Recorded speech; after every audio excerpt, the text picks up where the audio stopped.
जय हिंद दोस्तों, नमस्कार। कैसे हो आप सब लोग? आशा करते हैं आप सभी लोग अच्छे होंगे और अपनी तैयारी को अच्छे से कर रहे होंगे। तो दोस्तों, जो हमने लूसेंट की एक सीरीज चलाई है उसमें दोस्तों प्राचीन इतिहास की क्लास हम लोग देख रहे हैं।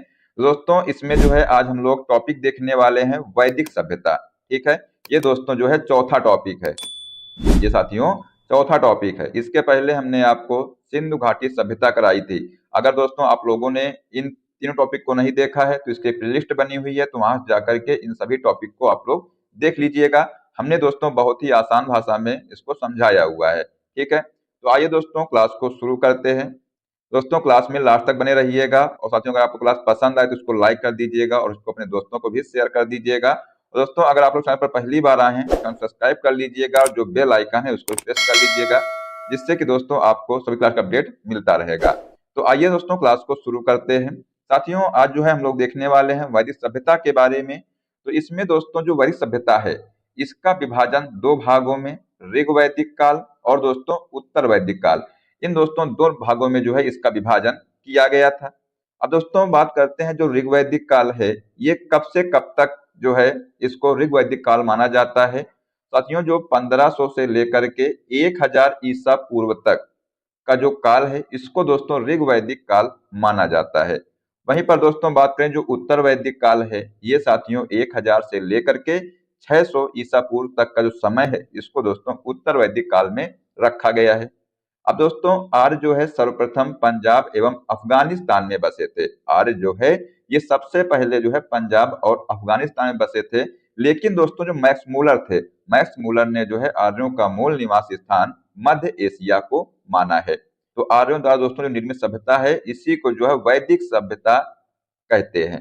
ठीक है, इसलिए दोस्तों यहाँ पर आर्यों की बात की गई है। यह एक ग्रामीण सभ्यता है। दोस्तों एक ऐसी सभ्यता है, तो ये साथियों जो है एक ग्रामीण सभ्यता है। यहाँ पर दोस्तों थोड़ा देखते हैं। और आर्यों की दोस्तों जो भाषा है ये संस्कृत भाषा है। तो इतनी बात आपको हम यहाँ पर नोट्स में दिखाते हैं। इसको आपको नोट्स कैसे बनाने हैं यहाँ पर आप लोग देखिएगा। तो दोस्तों जो वैदिक सभ्यता है, कौन सी सभ्यता साथियों? जो वैदिक सभ्यता है यहाँ पर देखिएगा। तो दोस्तों जो वैदिक सभ्यता है ये दोस्तों 1500 बीसी से लेकर के 600 बीसी तक का जो समय है इसी को जो है वैदिक सभ्यता के नाम से जाना जाता है। दोस्तों जो आर्य थे, ये आर्य थे, आर्य सबसे पहले तो अफगानिस्तान और पंजाब में बसे थे। लेकिन ये दोस्तों जो वैक्स मूलर हैं, लेकिन साथियों जो मैक्स मूलर हैं इन्होंने जो है आर्यों का मूल स्थान बताया है मध्य एशिया। मतलब दोस्तों मैक्स मूलर ने कहा कि जो आर्य हैं ये मध्य एशिया से आए। दोस्तों जो आर्यों के द्वारा जो निर्मित सभ्यता है इसी को दोस्तों जो है वैदिक सभ्यता कहा गया। दोस्तों आप लोग बिल्कुल ऐसे ही नोट करिएगा। ठीक है, अब दोस्तों बात करते हैं वैदिक सभ्यता की। साथियों जो वैदिक सभ्यता है ये जो है एक ग्रामीण सभ्यता है। कैसी सभ्यता है दोस्तों? वैदिक सभ्यता है ये दोस्तों ग्रामीण सभ्यता है। और दोस्तों यहाँ की जो भाषा है ये संस्कृत भाषा है। ठीक है, दोस्तों जो वैदिक सभ्यता है इसकी जो भाषा है कौन सी है? तो साथियों इसकी भाषा संस्कृत भाषा है। ठीक है, यहाँ पर दोस्तों आगे बताया गया है कि जो वैदिक सभ्यता है क्या है दोस्तों? जो वैदिक सभ्यता है इसको साथियों दो भागों में बांटा गया है। वैदिक सभ्यता को दो भागों में बांटा गया है। एक दोस्तों है ऋग्वैदिक काल और दूसरा दोस्तों है उत्तर वैदिक काल। जो दोस्तों ऋग्वैदिक काल है ये साथियों 1500 बीसी से लेकर के 1000 बीसी तक का जो समय है इसको साथियों ऋग्वैदिक काल में रखा गया है। और दोस्तों जो 1000 बीसी से लेकर के 600 बीसी तक का जो समय है इसको साथियों उत्तर वैदिक काल में रखा गया है। अब दोस्तों आगे देखते हैं इधर। आर्य शब्द दोस्तों भाषा समूह को इंगित करता है। जो साथियों आर्य शब्द है ये भाषा समूह को इंगित करता है। किसको इंगित करता है? ये दोस्तों जो है भाषा समूह को इंगित करता है। आर्यों के प्रशासनिक इकाई आरोही क्रम में इन 5 भागों में बांटा था। कौन कौन से दोस्तों 5 भाग थे? तो कुल, ग्राम, विष, जन, राष्ट्र। ग्राम के मुखिया को दोस्तों ग्रामणी कहा जाता था। विष का प्रधान जो है विस्पति एवं जन के शासन को राजन कहलाते थे। और दोस्तों जो राज्याधिकारियों में पुरोहित एवं सेनानी प्रमुख थे। कौन? तो दोस्तों जो राज्याधिकारी थे इनमें दोस्तों पुरोहित एवं जो सेनानी थे ये साथियों प्रमुख थे। और वशिष्ठ रूढ़वादी एवं विश्वामित्र उदार पुरोहित थे। ठीक है, तो आइए यहाँ पर देखते हैं। यहाँ पर दोस्तों बात की जाए कि जो साथियों प्रशासनिक इकाई है, क्या कहा गया है? तो यहाँ पर दोस्तों बताया गया है कि जो प्रशासनिक इकाई है इनको 5 भागों में बांटा गया है। साथियों जो प्रशासनिक इकाई है इनको 5 भागों में बांटा गया है। कौन-कौन से दोस्तों 5 भाग हैं? तो कुल और परिवार एक भाग हो गया। दोस्तों ग्राम हो गया, विश्व, जन और राष्ट्र। ये दोस्तों 5 भागों में जो है प्रशासनिक इकाइयों को बांटा गया है। ठीक है। अब दोस्तों जो कुल है यानी दोस्तों जो परिवार है इसका जो मुखिया होता था इसको पिता कहते थे। क्या कहते थे? दोस्तों इसके मुखिया को पिता कहते थे। और साथियों जो कुल है ये सबसे छोटी इकाई है। ये आप लोग दोस्तों पॉइंट ध्यान रखिएगा। दोस्तों जो कुल है ये सबसे जो है छोटी इकाई है। ठीक है। इसके बाद दोस्तों बात करते हैं ग्राम की। तो जो साथियों जो ग्राम है ग्राम के मुखिया को ग्रामड़ी कहा जाता है। और दोस्तों जो विष है विष के मुखिया को विषपति कहा जाता है। क्या कहते हैं? दोस्तों विष है विष के मुखिया को विषपति कहा जाता है। और दोस्तों जो जन है जन के मुखिया को राजन कहा जाता था। ये इतनी बात आपको यहाँ पर समझ में आ गई होगी। और दोस्तों बात करते हैं आगे। इसके बाद दोस्तों इसमें क्या कहा गया है? तो दोस्तों सूत, रथकार व कम्मादी नामक अधिकारी रत्नी कहे जाते थे। सूत, रथकार व कम्मादी नाम दोस्तों अधिकारी थे, इनको रत्नी कहा जाता था। और इनकी दोस्तों संख्या जो है राजा सहित करीब 12 हुआ करती थी। यहाँ पर देखिएगा। तो दोस्तों जो रत्नी है, रत्नी किसको कहते थे? दोस्तों जो सूत, कम्मादी और दोस्तों जो रथकार जो अधिकारी थे इनको रत्नी कहा जाता था। और दोस्तों राजा सहित मिलाकर के इनकी संख्या जो है 12 हुआ करती थी। ठीक है। पूरब दुर्गपति एवं स्पश जनता की गतिविधियों को देखने वाले गुप्तचर होते थे। तो दोस्तों जो पूरब थे, पूरब और जो स्पश थे ये दोस्तों क्या कहलाते थे? साथियों ये जो है गुप्तचर कहलाते थे। तो दोस्तों जो गुप्तचर थे, अब इनमें साथियों दुर्गपति को जो देखता था उसको क्या कहते थे? तो साथियों उसको जो है पूरब कहते थे। साथियों जो जनता की गतिविधियों की निगरानी करता था उसको स्पश कहते थे। दोस्तों इनको जो है क्या कहते थे? गुप्तचर कहते थे। दोस्तों जो गुप्तचर थे उनको पूरब और स्पश कहा गया। ठीक है, ये आप लोग दोस्तों नाम याद रखिएगा, एग्जाम में यहाँ से क्वेश्चन आता है। अब दोस्तों बात करते हैं वाजपति की। साथियों जो वाजपति है ये गोचर भूमि का जो है अधिकारी होता था। दोस्तों जो उग्र है, उग्र अपराधियों को पकड़ने का कार्य करता था।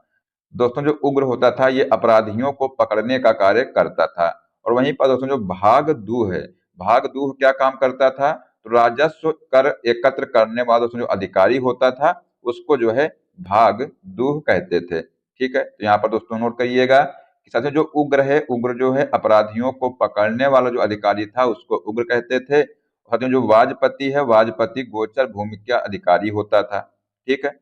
और दोस्तों यहाँ पर जो ऋग्वेद में किसी तरह के न्यायाधिकारी का उल्लेख नहीं है। दोस्तों जो ऋग्वेद है, ऋग्वेद में किसी भी तरह के न्यायाधिकारी का उल्लेख नहीं है। तो ये दोस्तों आप लोग ध्यान रखिएगा।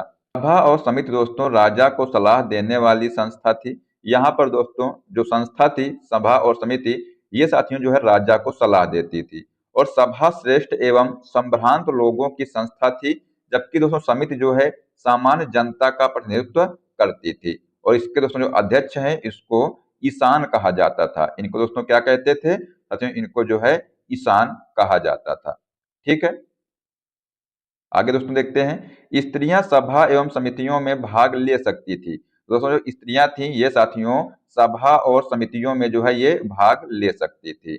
युद्ध में कबीले का नेतृत्व राजा करता था। दोस्तों युद्ध के लिए गविष्ठ शब्द का प्रयोग किया गया है।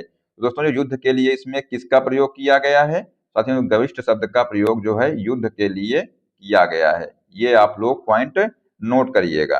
ठीक है, कि साथियों युद्ध के लिए जो है गविष्ठ शब्द का प्रयोग किया गया है। इसका अर्थ दोस्तों गायों की खोज है। क्या है दोस्तों? इसका अर्थ होता है गायों की खोज। तो यहाँ पर बात कर लेते हैं थोड़ा, एक ये जहाँ पर सारणी दी हुई है कि दिशा दोस्तों इधर दिए हुए हैं और दोस्तों ये जो है उत्तर वैदिक शब्द दिए हैं और दोस्तों राजा के नाम दिए हैं। इनको आप लोग नोट कर लीजिएगा। दोस्तों पूर्व दिशा दोस्तों इसको जो है प्राची कहा गया है। क्या दोस्तों? दोस्तों पूर्व शब्द जो है मतलब जो पूर्व दिशा है इसको दोस्तों उत्तर वैदिक काल में प्राची कहा गया है। ये भी दोस्तों आप लोग ध्यान रखिएगा। ठीक है। दोस्तों जो राजा का नाम था सम्राट था। और दोस्तों जो पश्चिम दिशा है इसको जो है उत्तर वैदिक काल में जो है प्रतीची कहा गया है। और दोस्तों जो राजा का नाम था स्वराष्ट्र था। उत्तर में दोस्तों उत्तर दिशा में मतलब उत्तर दिशा को जो है उदीची कहा गया है। दोस्तों जो राजा का नाम था विराट था। मध्य दोस्तों मध्य दिशा में जो है राजा कहा जाता था, और साथ में जो दक्षिण दिशा में इसको जो है राजा का नाम जो है भोज कहा जाता था। ठीक है, मतलब दोस्तों राजा का नाम भोज होता था।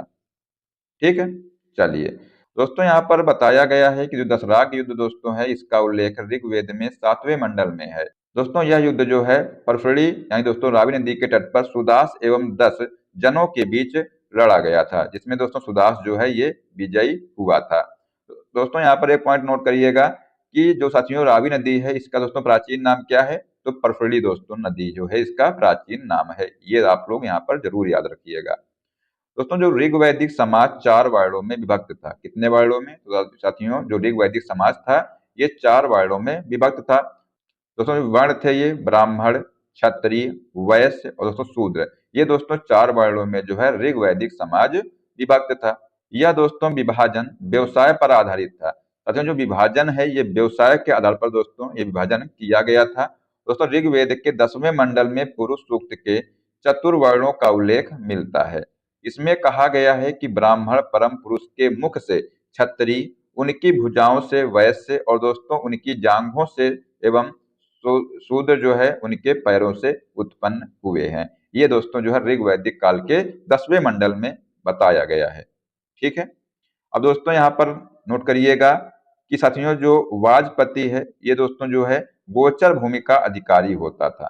ठीक है, इसको आप नोट करिएगा कि साथियों जो वाजपति है ये गोचर भूमि का अधिकारी होता था। तो जो वर्ण व्यवस्था दोस्तों जो है ये व्यवसाय पर आधारित थी। और दोस्तों ये इसको जो है कितने वर्णों में बांटा गया, दोस्तों 4 वर्णों में बांटा गया था, ब्राह्मण, क्षत्रिय, वैश्य और शूद्र। ये दोस्तों 4 वर्णों में जो है इसको बांटा गया था। तो ऐसे आप लोग नोट कर लीजिएगा। ठीक है, चलिए दोस्तों आगे देखते हैं। दोस्तों यहाँ पर याद रखिएगा कि जो साथियों उपनिषदों की संख्या कितनी थी, तो ये साथियों 108 थी। दोस्तों महापुराणों की संख्या कितनी है, तो 18 है। और दोस्तों साथियों जो वेदांग है इनकी संख्या कितनी है, तो ये साथियों 6 है। ये दोस्तों हमने आपको पहले पढ़ाया था। ठीक है, आपको याद होगा। ठीक है, आर्यों का समाज पितृ प्रधान था। दोस्तों कैसा एक ऐसा समाज था आर्यों का, तो ये साथियों पितृ प्रधान दोस्तों समाज था। और साथियों आपने इसकी पिछली क्लास में पढ़ा था कि साथियों जो सिंधु घाटी सभ्यता थी ये दोस्तों कैसी थी, तो दोस्तों मात्र सत्तात्मक सभ्यता थी। ठीक है, लेकिन दोस्तों जो आर्यों का समाज था ये साथियों पितृ प्रधान था। समाज की सबसे छोटी इकाई दोस्तों परिवार या कुल कहलाती थी। क्या कहलाती थी, तो दोस्तों समाज की सबसे छोटी इकाई परिवार या दोस्तों कुल कहलाती थी। यहाँ पर दोस्तों हमने आपको पहले ही बता दिया है। ठीक है, जिसका दोस्तों मुखिया जो है पिता होता था। ये देखिए हमने लिखाया था दोस्तों जो कुल है इसका मुखिया क्या होता है, तो साथियों कुल का जो मुखिया है ये साथियों पिता होता है, जिसे साथियों कुलप कहा जाता है। क्या कहते हैं इसको दोस्तों, पिता या कुलप इसको जो है कहा जाता है। दोस्तों स्त्रियां जो है इस काल में अपने पति के साथ यज्ञ कार्य में भाग लेती थी। बाल विवाह एवं प्रथा का प्रचलन नहीं था। दोस्तों ये आप लोग नोट करिएगा कि दोस्तों जो वैदिक काल है इसमें साथियों बाल विवाह एवं पर्दा प्रथा का दोस्तों प्रचलन नहीं था। विधवा अपने मृतक पति के छोटे भाई दोस्तों देवर से जो है विवाह कर सकती थी। स्त्रियां शिक्षा ग्रहण करती थी। ऋग्वेद में दोस्तों लोपा मुद्रा घोषा, सिकता, आपला एवं विश्वास जैसी विदुषी स्त्रियों का वर्णन किया गया है। दोस्तों जो गार्गी एवं याज्ञवल्क्य को वाद विवाद की चुनौती दी थी। ठीक है, ये साथियों आप लोग ध्यान रखिएगा। साथियों जो गार्गी ने जो है याज्ञवल्क्य को वाद विवाद की चुनौती दी थी। ठीक है, दोस्तों बात कर लेते हैं यहाँ पर प्रमुख दर्शन एवं उसके प्रवर्तक कौन कौन से हैं। साथियों जो चारवाक दर्शन है इसके प्रवर्तक साथियों चारवाक हैं। कौन है दोस्तों, चारवाक दर्शन के जो प्रवर्तक हैं चारवाक हैं। और वहीं पर दोस्तों बात करें जो योग दर्शन है साथियों इसके प्रवर्तक पतंजलि हैं। कौन है दोस्तों, पतंजलि जो है योग दर्शन के प्रवर्तक हैं। सांख्य दर्शन दोस्तों इसके प्रवर्तक कपिल हैं। दोस्तों जो न्याय दर्शन है इसके प्रवर्तक जो है गौतम है। और दोस्तों जो पूर्व मीमांसा है इसके प्रवर्तक जैमिनी है। उत्तर मीमांसा दोस्तों इसके प्रवर्तक जो है बादरायण है। और साथियों जो वैशेषिक दर्शन है इसके प्रवर्तक कणाद हैं। तो ये साथियों आप लोग ध्यान रखिएगा। ठीक है, जीवन भर अविवाहित रहने वाली महिलाओं को दोस्तों अमाजू कहा जाता है। ये दोस्तों आप लोग पॉइंट नोट करिएगा कि जीवन भर जो है अविवाहित जो महिलाएं रहती थी उनको अमाजू कहा जाता था। क्या कहते थे साथियों, इनको जो है अमाजू कहा जाता था। जीविका पार्जन के लिए दोस्तों वेद वेदांग पढ़ाने वाला जो अध्यापक दोस्तों है उपाध्याय कहा जाता था। दोस्तों आइए इसको नोट करते हैं। यहाँ पर दोस्तों हमने क्या क्या आपको बताया है। साथियों जो वैदिक सभ्यता है क्या है दोस्तों, जो वैदिक सभ्यता है ये सभ्यता कैसी है, तो साथियों ये जो है ग्रामीण सभ्यता थी। साथियों ये जो है पितृ प्रधान सभ्यता है। ठीक है, ये बात आप लोग यहाँ से नोट करिएगा। दोस्तों एक पॉइंट आप लोग नोट करिएगा, अगर आपसे पूछा जाए कि साथियों जो वैदिक सभ्यता है यहाँ पर दोस्तों जो पेय पदार्थ था ये क्या था, तो साथियों जो वैदिक सभ्यता का जो पेय पदार्थ था इसमें दोस्तों जो है ये लोग सोम रस का उपयोग करते थे। लेकिन दोस्तों हमने आपको बताया था कि जो सिंधु सभ्यता के जो लोग थे वो साथियों शहद का प्रयोग करते थे, मतलब मीठे के लिए दोस्तों शहद का प्रयोग करते थे, ये हमने आपको पिछली क्लास में बताया था। ठीक है दोस्तों, जो वैदिक सभ्यता है इनका जो व्यवसाय था, व्यवसाय क्या था, तो साथियों कृषि जो है इनका व्यवसाय था। और दोस्तों जो खोजी गई धातु है ये क्या थी, तो साथियों खोजी गई धातु है ये लोहा थी। और दोस्तों जो सिंधु सभ्यता के जो लोग थे वो लोहे से परिचित नहीं थे, ये आपने जो है पिछली क्लास में देखा है। ठीक है, तो ये भी आप लोग साथियों ऐसे ही आप लोग एक दूसरे से उनको कनेक्ट करते चलिएगा, जिससे कि साथियों आपको ये दिमाग में अच्छे से बैठ जाएगा। ठीक है, चलिए अब दोस्तों बात कर लेते हैं जो जीवन भर अविवाहित रहने वाली जो महिलाएं थी इनको क्या कहते थे, साथियों इनको जो है अमाजू कहा जाता था। ये देखिए यहाँ पर दोस्तों बताया गया है कि आर्यों का जो मुख्य पेय पदार्थ था ये क्या है, सोमरस है। क्या है दोस्तों, जो आर्यों का मुख्य पेय पदार्थ है ये साथियों सोमरस है। देखिए हमने यहाँ पे लिखाया है आपको। ठीक है, यह वनस्पति से बनाया जाता था। आर्य मुख्यतः 3 प्रकार के वस्त्रों का उपयोग करते थे। कौन कौन से, तो वास, अधिवास और दोस्तों उषडीस।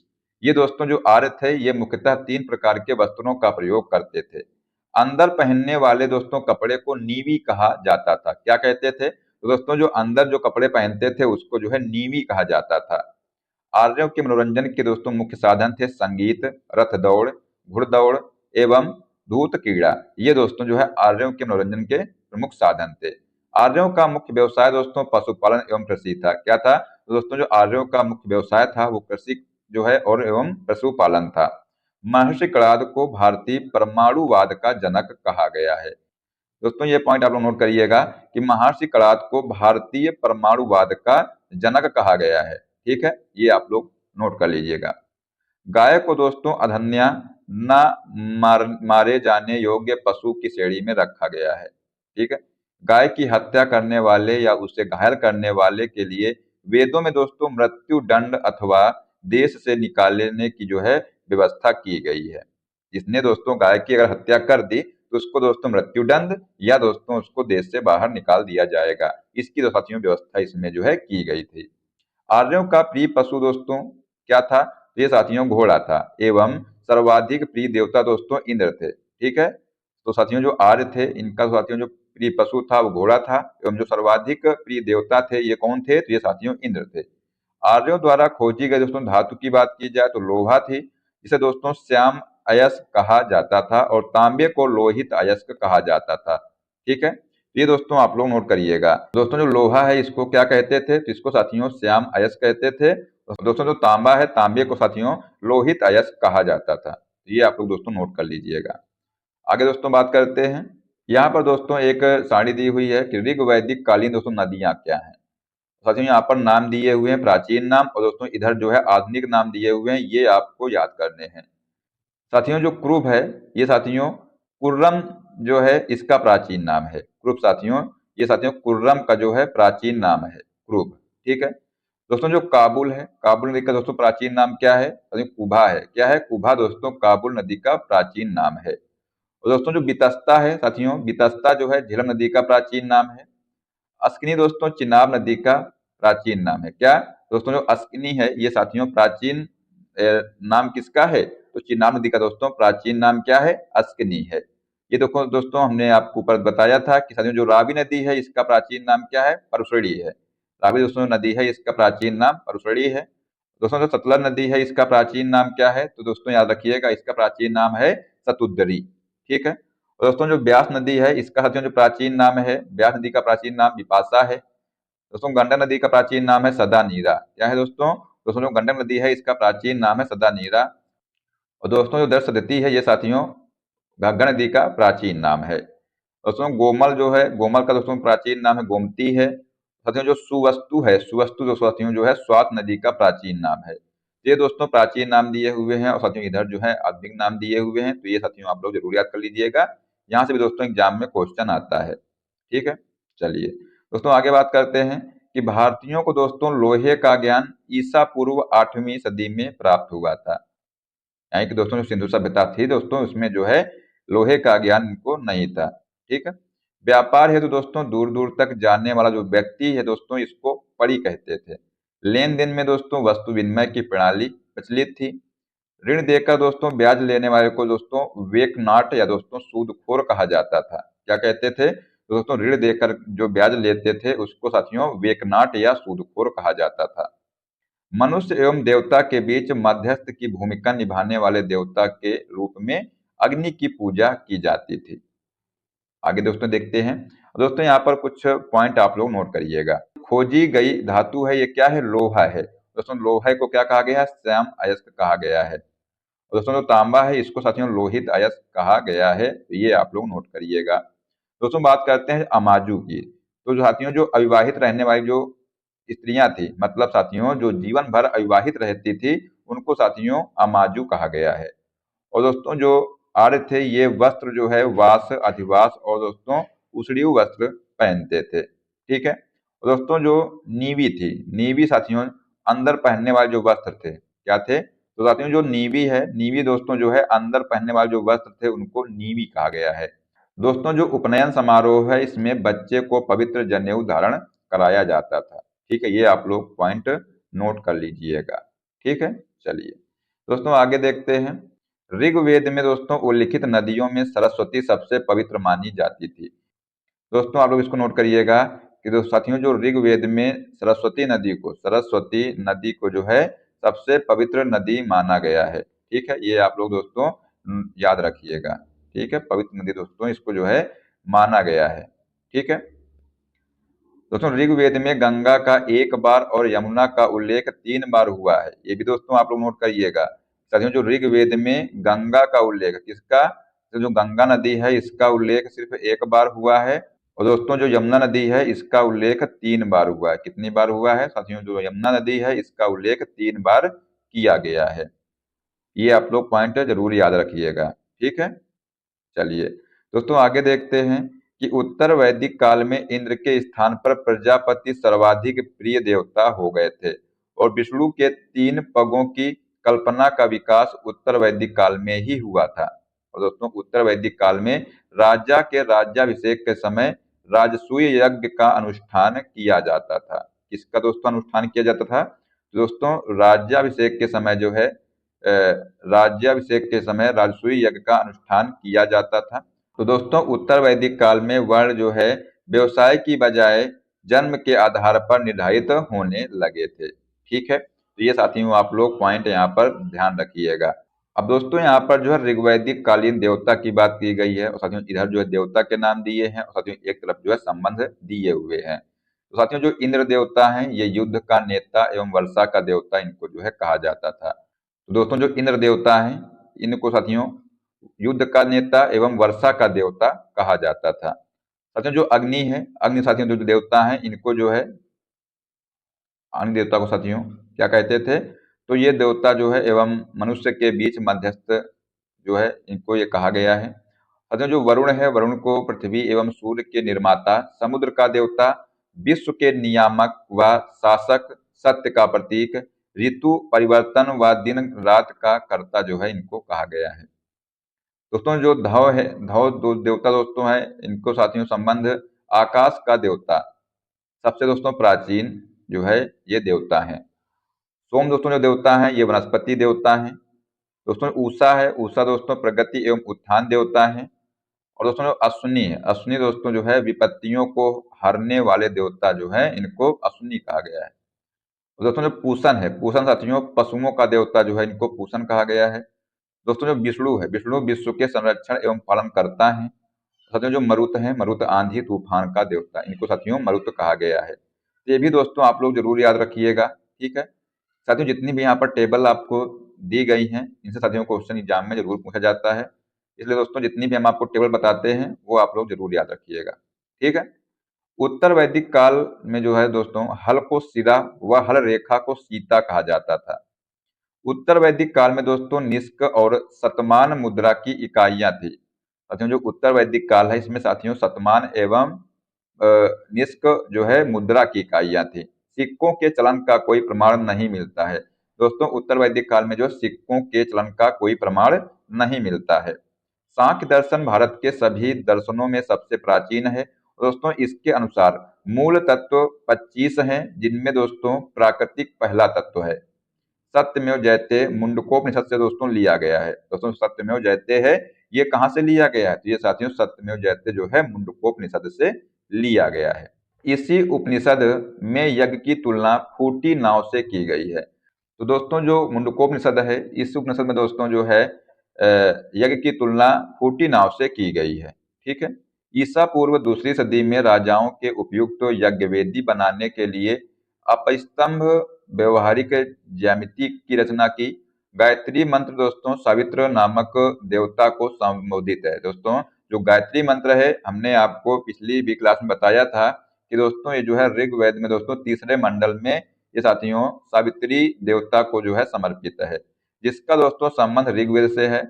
लोगों को दोस्तों आर्य बनाने के लिए विश्वामित्र ने गायत्री मंत्र की रचना की थी। श्रद्ध की प्रथा पहले पहल जो है दत्तात्रेय ऋषि के बेटे जो थे निमि ने शुरू की थी। उत्तर वैदिक काल में दोस्तों कौशाम्बी नगर में प्रथम बार पक्की ईंटों का प्रयोग किया गया था। ये दोस्तों आप नोट करिएगा। साथियों अगर आपसे पूछा जाए कि उत्तर प्रदेश में जो है कहाँ पर जो है सबसे पहले पक्की ईंटों का प्रयोग किया गया था, तो ये दोस्तों जो है कौशाम्बी में। कहाँ पर? दोस्तों कौशाम्बी नगर में जो है पहली बार पक्की ईंटों का प्रयोग किया गया था। महाकाव्य दोस्तों दो हैं, कौन कौन से? साथियों एक है महाभारत, दोस्तों दूसरा है रामायण। ये दोस्तों दो महाकाव्य हैं। साथियों जो महाभारत का पुराना नाम क्या है? जय संहिता है। साथियों जो महाभारत है इसका पुराना नाम जय संहिता है। यह विश्व का सबसे बड़ा महाकाव्य है। अगर आपसे पूछा जाए कि विश्व का सबसे बड़ा महाकाव्य कौन सा है, तब दोस्तों आप लोग ध्यान रखिएगा। साथियों जो महाभारत है ये साथियों विश्व का सबसे बड़ा महाकाव्य है। दोस्तों गोत्र नामक जो संस्था है का जन्म उत्तर वैदिक काल में हुआ था। ठीक है, तो ये भी आप लोग ध्यान रखते चलिएगा। आगे दोस्तों देखते हैं। दोस्तों बात करते हैं दर्शन विचारधाराएं। रूढ़िवाद विचारधारा दोस्तों इस संप्रदाय के प्रस्तावक वेदों की प्रामाणिकता पर सवाल नहीं उठाते थे। इनके अनुसार वेद मोक्ष का रहस्य छिपाए सर्वोच्च प्रकाशिक धर्म ग्रंथ हैं। 6 उप संप्रदायों साख्य, योग, न्याय, विशेषिक, मीमांसा और दोस्तों वेदांत को खड़ दर्शन कहा जाता है। दोस्तों बात करें साख्य विचारधारा की, तो ये साथियों साख्य दर्शन शास्त्र की प्राचीनतम विचार पद्धति है। दोस्तों साख्य का शाब्दिक अर्थ दोस्तों गिनना है। क्या है दोस्तों? जो साख्य है इसका शाब्दिक अर्थ दोस्तों गिनना होता है। और इस विचारधारा के अनुसार बाह्य प्रभाव यह कारक नहीं बल्कि आत्मज्ञान ही मोक्ष की ओर ले जाता है। यह विचारधारा दोस्तों दैत्यवाद में विश्वास रखती है, अर्थात आत्मा तथा पदार्थ दो पृथक संताएं हैं। दोस्तों ये जो है अवधारणा सभी ज्ञान का आधार है। दोस्तों जो अवधारणा है ये सभी ज्ञान का आधार है और इस ज्ञान को 3 मुख्य अवधारणाओं द्वारा प्राप्त किया जा सकता है। कौन कौन सी? तो दोस्तों ये जो है प्रत्यक्ष अनुभूति, अनुमान निष्कर्ष और दोस्तों शब्द श्रवण। दोस्तों इन 3 मुख्य अवधारणाओं के द्वारा दोस्तों ये जो ज्ञान है इसको प्राप्त किया जा सकता है। दोस्तों ये विचारधारा अन्वेषण की अपनी वैज्ञानिक प्रणाली के लिए प्रसिद्ध रही। ठीक है, तो ये दोस्तों आप लोग यहाँ पर देख लीजिएगा। आगे दोस्तों बात कर लेते हैं। यहाँ पर साथियों दर्शन विचारधारा दी हुई है और दोस्तों इधर जो है रूढ़िवादी आस्तिक दिए हैं, दोस्तों इधर जो है नास्तिक दिए हैं। दोस्तों जो साख्य दर्शन है ये दोस्तों बौद्ध धर्म, योग दर्शन दोस्तों जैन धर्म, न्याय दर्शन दोस्तों जो है लोकायत। दोस्तों बात करें वैशेषिक की, ये अज्ञात है। मीमांसा दोस्तों अजीवक, वेदांत दर्शन दोस्तों प्रवर्तक, सांख्य दोस्तों कपिल। दोस्तों जो योग दर्शन के जो संस्थापक प्रवर्तक है ये साथियों पतंजलि हैं, ये आप लोग याद रखिएगा। दोस्तों जो न्याय दर्शन दोस्तों है इसके जो संस्थापक प्रवर्तक गौतम हैं। दोस्तों वैशेषिक दर्शन जो है इसके जो संस्थापक या प्रवर्तक दोस्तों कणाद हैं, और साथियों जो मीमांसा है इसके साथियों जो प्रवर्तक हैं जैमिनी हैं, ठीक है। और साथियों जो वेदांत दर्शन के जो प्रवर्तक हैं ये हैं बादरायण। तो ये दोस्तों आप लोग जरूर याद रखिएगा, ठीक है।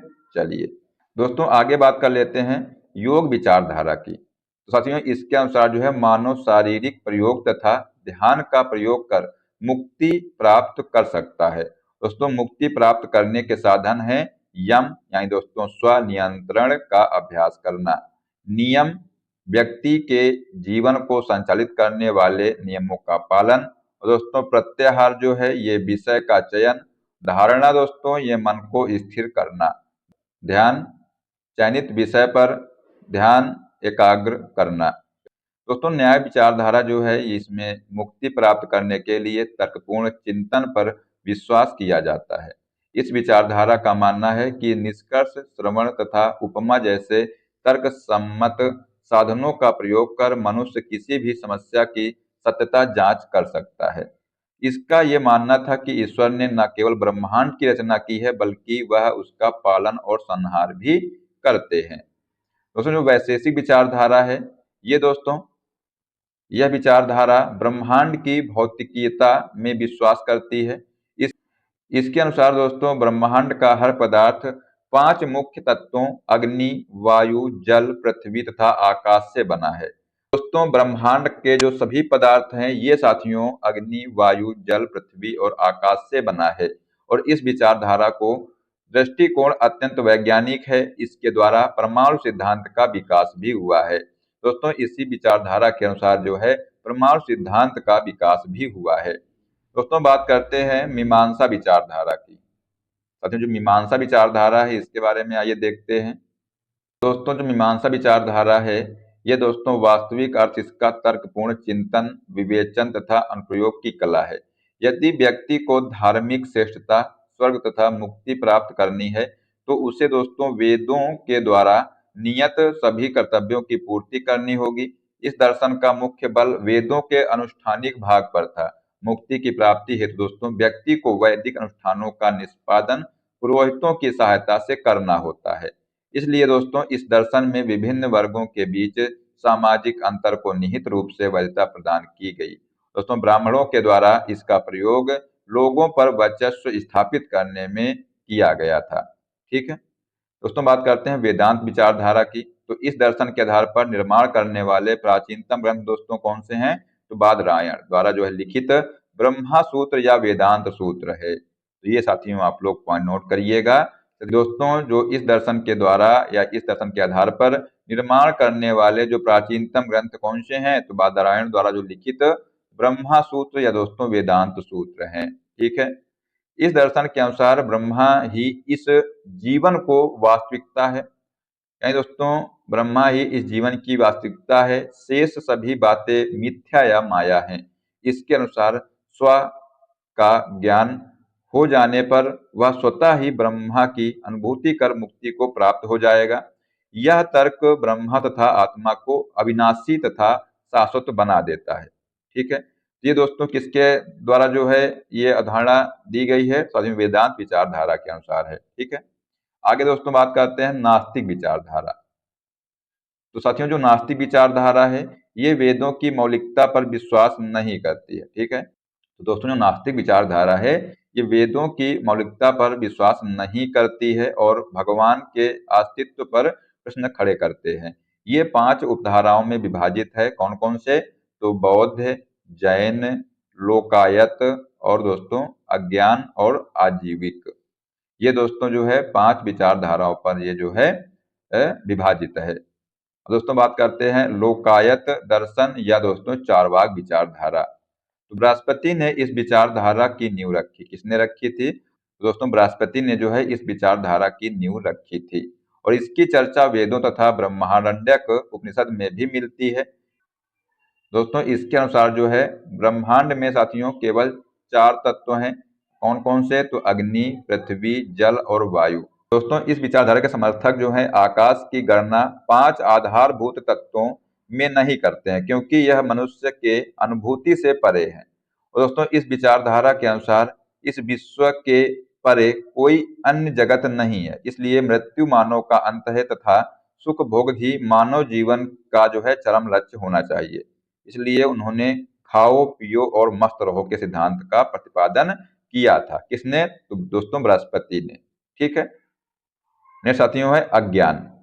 तो कट्टरपंथी संशयवाद में विश्वास करते थे। इसके अनुसार जो है ज्ञान प्राप्त करना असंभव है। यदि यह संभव भी है तो मोक्ष प्राप्ति के लिए व्यर्थ है। इसका दोस्तों विश्वास था कि अनभिज्ञता सर्वोत्तम है। साथियों इसका जो विश्वास था कि साथियों जो अनभिज्ञता है ये क्या है? ये साथियों सर्वोत्तम है। ठीक है। नेक्स्ट दोस्तों बात करते हैं आजीवक की। तो दोस्तों जो आजीवक दर्शन है इसकी स्थापना मखली पुत्र गोसाल द्वारा ईसा पूर्व 6वीं शताब्दी में की गई थी। और साथियों ये बौद्ध धर्म एवं जैन धर्म के विपरीत कर्म के सिद्धांत में विश्वास नहीं करते हैं। और दोस्तों जो बौद्ध धर्म और साथियों जो जैन धर्म है ये साथियों कर्म के सिद्धांत पर विश्वास करते हैं। ये कर्म को भ्रामक मानते हैं। और दोस्तों इसने जो है बौद्ध एवं जैन धर्म के समान वेदों की सत्ता को नकारा था। और उत्तर प्रदेश में श्रावस्ती आजीवकों का प्रमुख केंद्र था। तो दोस्तों याद रखिएगा कि उत्तर प्रदेश में दोस्तों कहाँ पर? उत्तर प्रदेश में साथियों जो श्रावस्ती है, क्या है? श्रावस्ती दोस्तों ये साथियों आजीवकों का केंद्र था। ठीक है।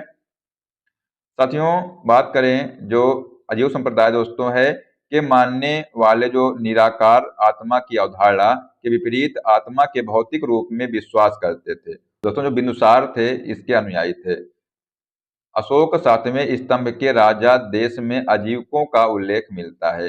दोस्तों जो अशोक है, अशोक के साथियों 7वें जो है स्तंभ में, ठीक है, अशोक के दोस्तों 7वें स्तंभ में दोस्तों जो है राजा देश में आजीवकों का उल्लेख मिलता है।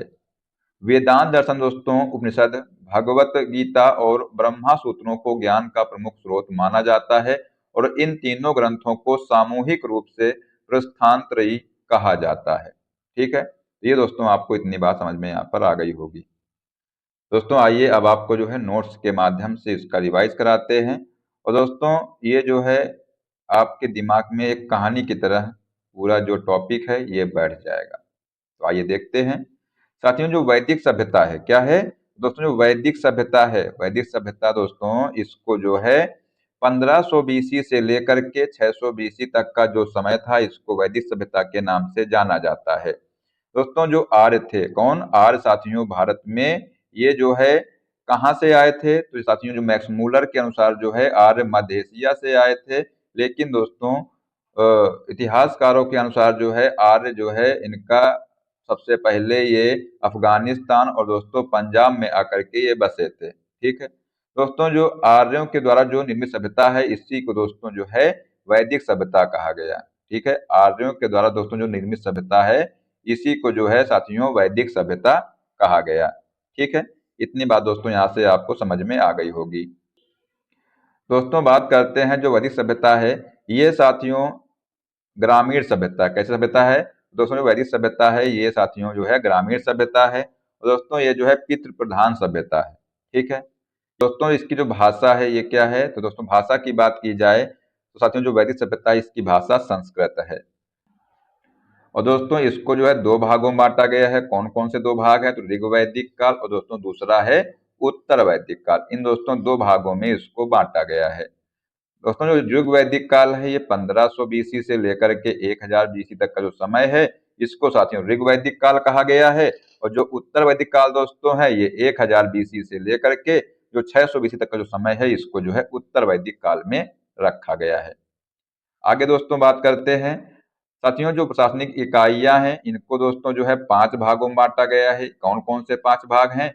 तो कुल और परिवार, ग्राम, विश्व, जन और राष्ट्र। तो दोस्तों जो कुल और परिवार है ये सबसे छोटी इकाई है। साथियों इसके जो मुखिया हैं इसको पिता दोस्तों कुलप कहा जाता था। साथियों जो ग्राम है, ग्राम के मुखिया को ग्रामीणी कहा जाता था। और साथियों जो विष हैं तो विष के मुखिया को विषपति कहते थे। और साथियों जो जन है, जन के मुखिया को राजन कहा जाता था। ठीक है। साथियों जो रत्नी है, रत्नी किसे कहते थे? तो अधिकारी को दोस्तों रत्नी कहते थे। सूत, कम्मादी और दोस्तों जो रथकार अधिकारी थे इनको साथियों रत्नी कहा जाता था। साथियों इनकी जो संख्या थी राजा सहित जो है 12 थी। साथियों बात करें गुप्तचर की, तो ये साथियों पूरप और स्पष्ट दोस्तों जो है गुप्तचर को कहा जाता था। और दोस्तों जो दुर्गपति को देखता था उसको पूरप कहते थे, और साथियों जो जनता की गतिविधियों की निगरानी करता था उसको जो है स्पष्ट कहते थे। ठीक है। साथियों अपराधियों को पकड़ने वाले को उग्र कहते थे। वाजपति दोस्तों गोचर भूमि का जो अधिकारी होता था उसको वाजपति कहते थे। साथियों जो वर्ण व्यवस्था थी ये ब्राह्मण, क्षत्रिय, वैश्य और शूद्र, ये दोस्तों व्यवसाय पर आधारित जो है वर्ण व्यवस्था थी। ठीक है। तो दोस्तों जो वर्ण व्यवस्था थी ये जो है ब्राह्मण, क्षत्रिय, वैश्य, शूद्र, ये दोस्तों व्यवसाय पर आधारित जो है ये वर्ण व्यवस्था थी। ठीक है। आगे दोस्तों बात करते हैं। दोस्तों जो पेय पदार्थ है, तो पेय पदार्थ के रूप में जो है लोग सोमरस का प्रयोग करते थे। दोस्तों यहाँ के जो व्यवसाय था ये कृषि और पशुपालन था। क्या था? तो दोस्तों कृषि और साथियों जो पशुपालन है ये दोस्तों इनका प्रमुख व्यवसाय था। खोजी गई जो धातु है ये दोस्तों लोहा है। इसको साथियों श्याम अयस्क कहा जाता था। और साथियों जो लो तांबा है, और दोस्तों जो तांबा है इसको जो है लोहित अयस्क कहा गया है। ठीक है। दोस्तों बात करते हैं अमाजू। साथियों जो अमाजू है ये अविवाहित रहने वाली जो स्त्रियां हैं, मतलब साथियों जो जीवन भर अविवाहित रहती थी, इनको दोस्तों अमाजू कहा गया है। वस्त्र दोस्तों वास, अधिवास और साथियों जो उसड़ीव जो है ये दोस्तों ये लोग वस्त्र पहनते थे। और दोस्तों जो अंदर पहनने वाले जो वस्त्र थे इनको नीवी कहा गया है। मतलब साथियों जो अंदर जो वस्त्र पहनते थे इनको साथियों नीवी कहा गया है। और दोस्तों जो उपनयन समारोह है ये बच्चे को पवित्र जनेऊ धारण कराया जाता था। मतलब दोस्तों जो उपनयन समारोह था इसमें जो है बच्चे को पवित्र जनेऊ धारण कराया जाता था, मतलब इस समारोह में। ठीक है। आगे दोस्तों बात कर लेते हैं प्रमुख दर्शन एवं संस्थापक। तो दोस्तों जो प्रमुख दर्शन कौन कौन से हैं, तो ये साथियों योग दर्शन, इसके दोस्तों जो संस्थापक हैं पतंजलि हैं। न्याय दर्शन दोस्तों इसके संस्थापक गौतम हैं। सांख्य दर्शन दोस्तों इनके संस्थापक कपिल हैं। साथियों सांख्य दर्शन जो है सबसे प्राचीन दर्शन है। ठीक है। अगर आपसे पूछा जाए दोस्तों सबसे प्राचीन दर्शन कौन सा है, तो ये साथियों सांख्य दर्शन है। दोस्तों जो चारवाक दर्शन है इसके संस्थापक कौन है, तो चारवाक हैं। दोस्तों पूर्व मीमांसा इसके संस्थापक जो है जैमिनी है। साथियों उत्तर मीमांसा इसके संस्थापक बादरायण हैं। और दोस्तों जो वैशेषिक जो है इसके जो संस्थापक हैं ये कणाद या दोस्तों उलूक हैं। तो ये दोस्तों आप लोग जरूर याद कर लीजिएगा। ठीक है। इसको आप लोग इम्पोर्टेंट कीजिएगा, यहाँ साथियों एग्जाम में क्वेश्चन आता है। ठीक है। अब दोस्तों बात करते हैं ऋग वैदिक कालीन नदियों की। क्या है? तो दोस्तों ऋग वैदिक कालीन नदियों की बात की जाए तो ये भी आप लोगों को याद करनी है।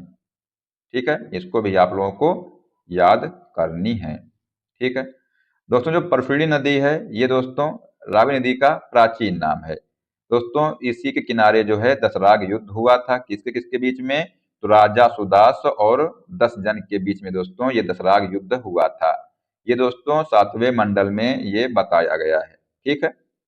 दोस्तों अश्विनी नदी है ये साथियों चिनाब, साथियों इसका जो है प्राचीन नाम है। ठीक है।